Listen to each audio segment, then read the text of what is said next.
For the past 24 years, I and my colleagues in World Mission Associates have been researching and writing about the issue of unhealthy dependency in the Christian movement. Unhealthy dependency occurs when the gospel is presented in such a way that people become attracted to things other than the gospel itself, perhaps used clothing or a clinic in the village or a scholarship to study overseas or something like that. In China, where the missionaries sometimes gave rice to people who were in need, the people became more attracted to the rice than to the gospel itself, and they became known as rice Christians. The good news is that there are places where the gospel spread, the church was planted, and that kind of unhealthy dependency did not occur.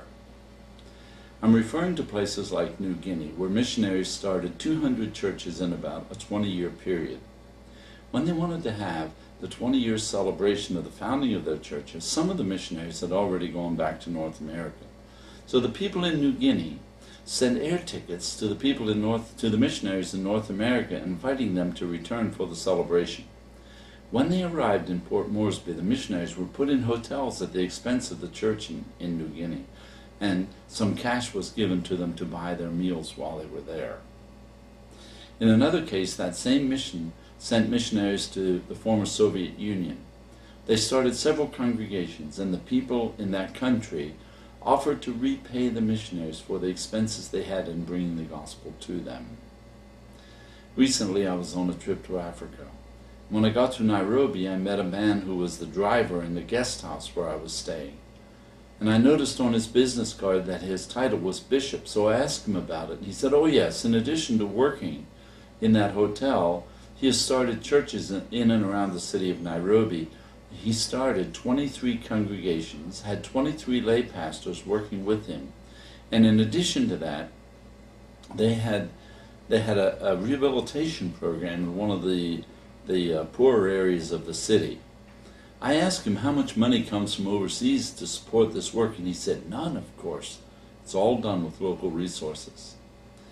I was also in West Africa recently, and I met a man who was from a church in the Central African Republic. He told me what happened in their church. They came up with a plan of evangelism for a number of villages where they wanted to plant churches. They drew up a budget of about $100,000 worth of CFA francs. Now, he himself did not believe that the local people were capable of raising that amount of money. But one of his colleagues said, let's try. So what they did is they encouraged people to bring whatever they had. If someone could afford to bring an egg, they bring an egg. If they could afford to bring a chicken, they bring a chicken. If they could afford to bring a cow, they bring a cow. In the end, they raised not only the $100,000 worth of CFA francs for the project, they raised enough over and above that to buy a vehicle for the evangelism project in which they were engaged. The idea that churches can't stand on their own 2 feet, we have come to believe is a myth.